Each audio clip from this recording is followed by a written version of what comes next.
Hey friends, welcome back to my channel. I am here today with another book video. This is my wrap up for the month of March.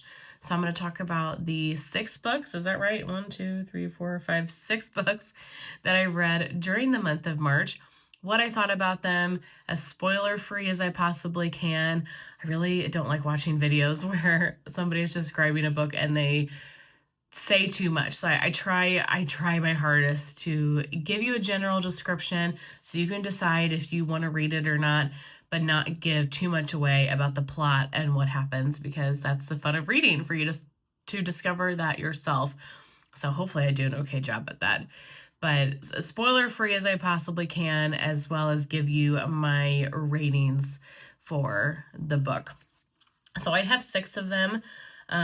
Most of them are kind of in the mystery thriller genre, and one of them is in just like a general fiction drama. So let's go with the mystery thriller. To start, the first book that I finished in March is A Killing Cold by Kate Alice Marshall.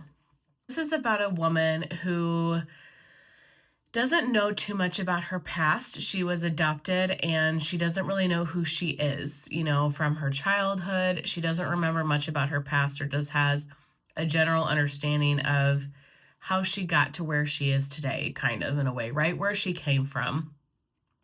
And she is engaged to this man. What was his name? Connor. She's engaged to Connor, and he is part of this really wealthy family, and they have this kind of compound, like family property that they all go to, and they don't bring outside guests in. You have to be engaged or married or something like that to have access to this piece of property that this family owns.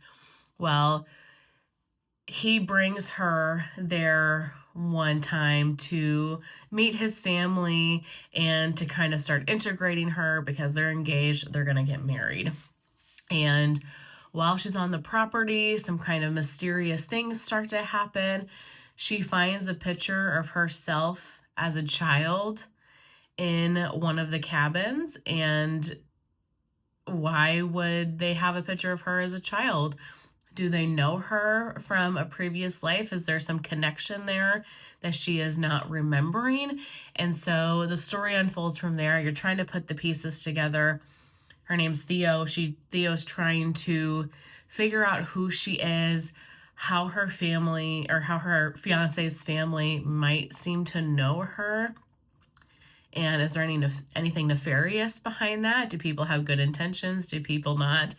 This was a fun read. It was nothing that I was over the moon about. I enjoyed it. I gave it a 3 stars.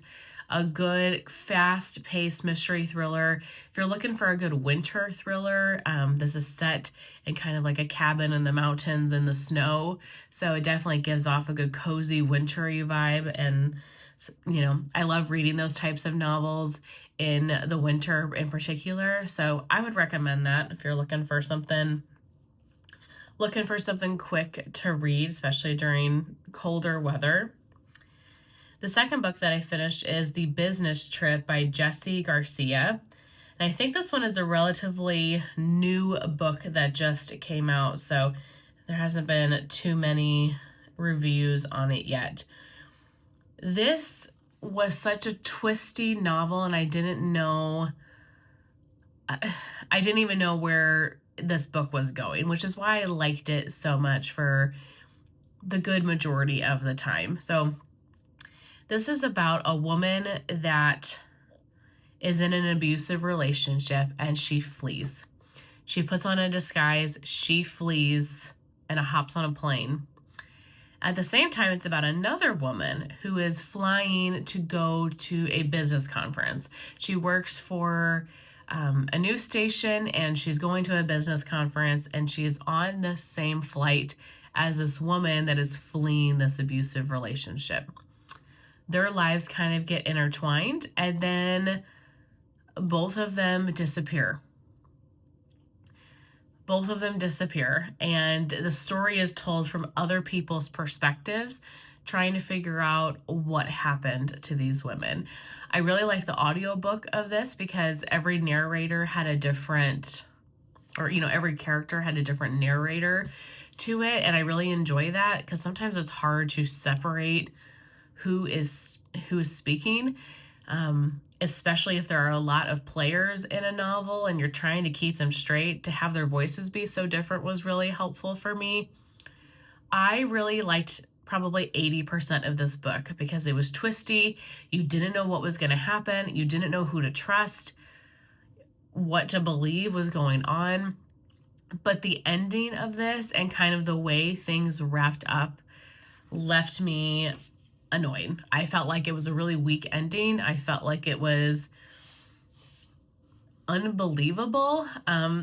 You know, and mystery thrillers and, you know, books in general often have a lot of elements that are unbelievable, right? That are a stretch.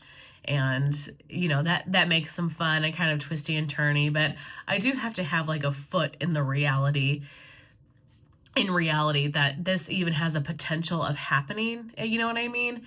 And I did not feel that way with this book. I felt like the author just didn't know how to end it and didn't know what the twist was. And so she came up with something and it fell short. It's just the way I feel about it. I would have rated this higher. I gave it a 3 stars. I still thought it was a good book. I liked not knowing where this book was going for the majority of it, but I would have ranked this higher if the ending would have been better. But the last like 10 to 20% of the book just really did not do it for me. So because of that, I gave it 3 stars. I still think it's worth a read, especially if you don't have to have endings completely in reality and maybe you're open to more kind of unique twist. But that's not even the right word. Like, it's not a super crazy twist or anything, but it just felt like a stretch, you know?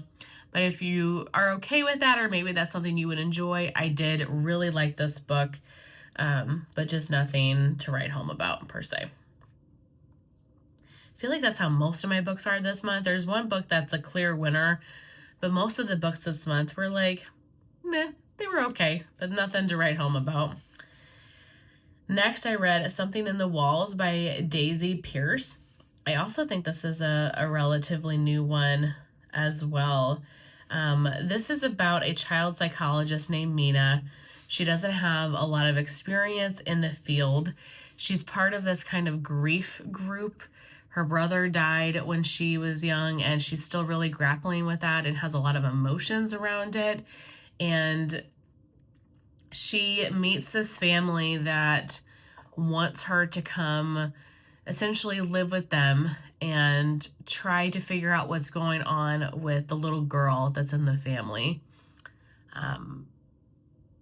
The suspicion is that there is a haunting, that something is going on the paranormal front, but maybe the child is having some sort of kind of psychotic episode and they just want to bring in a professional opinion. So Mina goes to this family and, you know, meets this little girl that claims this witch is haunting her. I don't want to get any more details than that because the story kind of goes from there. This was just okay to me. I think largely, honestly, had to do with the narrator. I had a hard time understanding the narrator, and a good narrator, if you're listening to an audiobook, it can really make or break a book. You know, if you have a great narrator, it can make a book amazing, and if you have a bad narrator, it could make the book not be as enjoyable, even if it is a good book, and even if I would have enjoyed it more physically reading it. But the narrator just didn't do it for me in this book. It didn't really keep my attention. It wasn't one that I was like drawn to listening to. Sometimes I'm, you know, either physically reading a book or listening to an audiobook where I just don't want to put it down. I didn't feel that way with this novel. This is definitely kind of horror leaning, dark, spooky, ominous. If you like the paranormal, you probably would really enjoy this book. I gave it a 3 stars. It was enjoyable enough, but like I said, I think that the narrator kind of really did it for me. Next is One Cold Night by Katia Lief, if I'm saying that right. So this is about a couple that lives in New York City, and the husband, Dave, is a police officer for the city, and he is part of like the homicide division and like missing persons, and he is trying to find a girl that has been taken by a man, and the man calls himself the groom. He says that he is going to marry these girls, and so Dave has really been working on finding out who this person is and trying to find this missing girl. Well, one day, Dave and Susan, his wife's daughter, Lisa, goes missing, and it traces back to the groom, and like that the groom was potentially targeting him. And so it's really a race against the clock, trying to find out where Lisa is, trying to put the pieces together on who this person is, and get Lisa back and get Lisa back alive. This is a twisty novel. There's not much to it, but it's a good, quick kind of beach read, or again, a good like wintertime read, something if you want to cozy up, and it's a quick mystery novel. I enjoyed this. I liked the outcome of it, kind of like the twists that, happened at the end and what really was going on. So I gave this a 3 stars. Not the best book I've ever read, but it was enjoyable. If you like crime novels, like missing people type of, tropes, this one was a fun one. And this was a book that I physically owned. And one thing I'm trying to do this year is to melt. I was going to say to melt books I physically own. To read books that I physically own, so that way I can either pass them on to friends, give them to little libraries, or sell them, whatever. So another book off of my shelf. Next, and I don't know exactly what category this book is in. It's kind of fiction, but it's also mystery in some ways. This is Yellowface by R.F. Kuang, if I'm saying that right. This is a very popular book, and I've seen a lot of people talk about Yellowface over the years, and I was trying to find a book, and none of my holds were ready, and this one was available, and I was like, let's listen to it. So many people love this book. It's highly acclaimed. I think gets a lot of traction, and so I am glad to have read it. This is about, I don't even know how to describe this in a way that would even shine light onto what this book was about. So essentially this is about 2 women, and one of the women, they're both writers. One of the women, who is arguably the better of the 2 as far as writing, passes away. And the one that is left, that isn't that great of a writer, is really reeling from the experience, and she decides to take some of the other woman, the passed away woman's work, and some notes that she had found, like she was starting a book, she was outlining a book, and our main character takes those pages and makes this book her own and publishes it and gets a lot of fame around it, but there's also a lot of controversy. She's writing about Asian Americans and some specific things in history that the Chinese have gone through in world wars. And so she starts to get a lot of questions about why is she the right person to write this type of novel. She's a white woman. She's not an Asian American. She, is not Chinese. She doesn't have that background. And so how is she able to write about these things? And so she starts getting a lot of controversy. People start figuring out that maybe this work isn't hers. This book also gives a lot of information about the publishing industry that I never would have even thought. I don't know how factual it is, but it kind of makes you maybe understand or imagine what publishing a book might be like and what kind of biases are there and things that authors do and these publishers do to make somebody more marketable. That was really interesting. This is a very politically kind of driven mystery novel. You want to figure out what's happening with her, getting caught, taking other people's work. You want to see how that unfolds, but there is a lot of kind of political and racial tension in this book. It talks a lot about diversity and racism and like cultural appropriation, some heavy topics. I would have given this a higher rating if it wasn't for those things. And I don't say that because I don't think those things are important. I do, and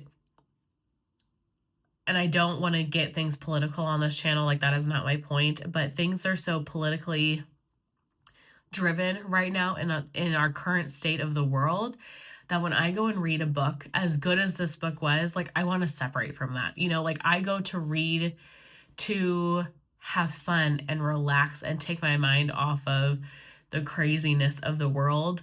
This was a fantastic book. This is a really good representation of those things, has a lot of great information in it.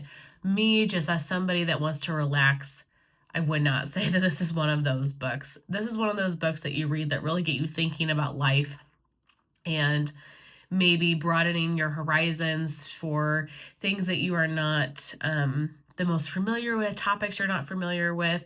And so for that, I did really enjoy this. I gave it a 3 stars.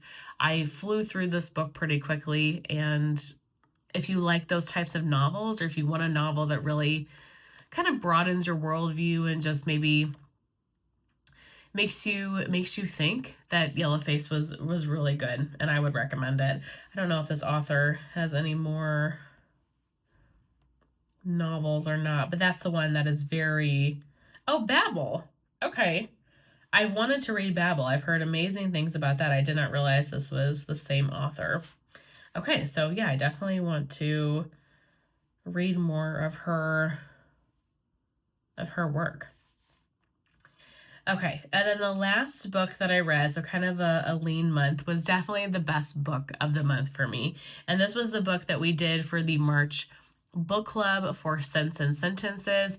So if this is your first time tuning in, I have a book club, a virtual book club. I'll link the Facebook group down below, where we talk about wax on there as well, because that's, what my channel is kind of based on. But we are doing a virtual book club where we pick a book and then we're going live once a month and chatting about it. And for March, the pick was The Wedding People. I absolutely loved this book. We did the live on it already, so I will link that above if you want to see kind of more detailed thoughts and descriptions about it. Obviously that's a spoiler type video, so make sure you've read it if you want to get things spoiled. But this is about this woman named Phoebe who really is having a hard time in life. And she goes to this hotel in Rhode Island to commit suicide. But while she's there, she meets this woman named Lila, and Lila has the rest of the hotel booked basically for her wedding for the next week. And Lila and Phoebe meet, and Lila learns what Phoebe is doing and basically throws kind of a fit that if Phoebe kills herself, she's going to ruin Lila's wedding, because that's what people are going to be thinking about, etc. This book is such a great book about finding yourself, taking yourself out of the darkest pits that you're in and finding that light at the end of the tunnel. There's a little bit of romance in here as well, but it is very, very minor. This book is really about Phoebe figuring stuff out. This is one of those books that I will reread. I bought the physical copy of it because I couldn't get it from the library fast enough to do the book club. So I bought the physical copy of it, and I had the intention of selling it when I was done just to make some of the money back. But I'm keeping this one, at least for now.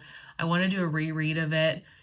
This is a really heavy hitter on grief and just figuring out who you are in times in your life when you feel really lost and you feel like things are never going to get better.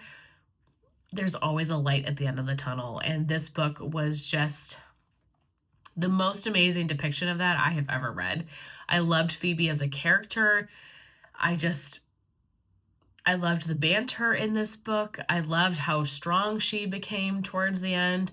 Could not recommend this enough. I gave this a 5 stars, and I've seen it everywhere. Like, I've seen so many people talk about it, and now I get the hype. I went into this book not having any sort of understanding of what it would be about, but I am so glad that we picked this one, and I'm so glad that we read it because I really, really enjoyed it.